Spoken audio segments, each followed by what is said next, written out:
السلام علیکم ورحمۃ اللہ وبرکاتہ۔ ایک شخص کی بہت ہی زبردست کہانی ہے، ضرور سنیے گا۔ میرے گھر کے اسٹور روم میں ایک پرانا سا لکڑی کا صندوق رکھا ہوا تھا۔ بچپن سے اسے وہیں پڑا دیکھتا آیا، پر کسی نے کھولنے کی ہمت نہیں کی۔ امی کہتی تھی اس میں میرا کچھ جہیز ہے، میری جوانی کی یادیں ہیں۔ وقت گزرتا گیا، امی بھی دنیا سے چلی گئیں اور وہ صندوق ویسے ہی بند رہا۔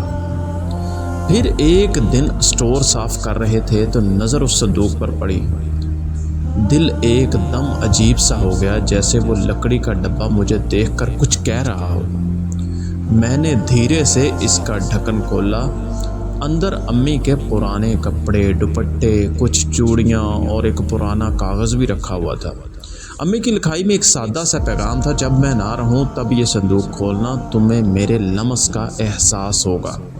میں وہیں زمین پر بیٹھ گیا، دوپٹہ جو ہے وہ ہاتھ میں لیا اور آنکھیں بند کی، جیسے امی کی خوشبو آج بھی اس میں بسی ہوئی ہو۔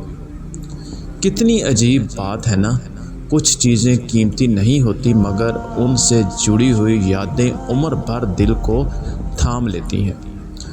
امی جو ہے وہ اب اس دنیا میں نہیں، مگر وہ صندوق، وہ دوپٹہ اب بھی میرے دل کے سب سے قیمتی چیزوں میں ایک چیز بن چکا ہے۔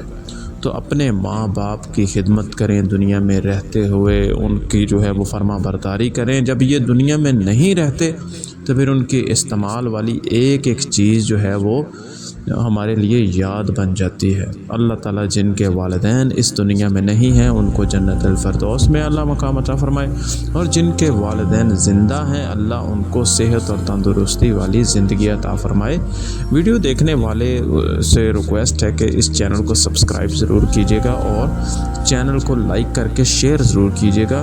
السلام علیکم ورحمۃ اللہ وبرکاتہ۔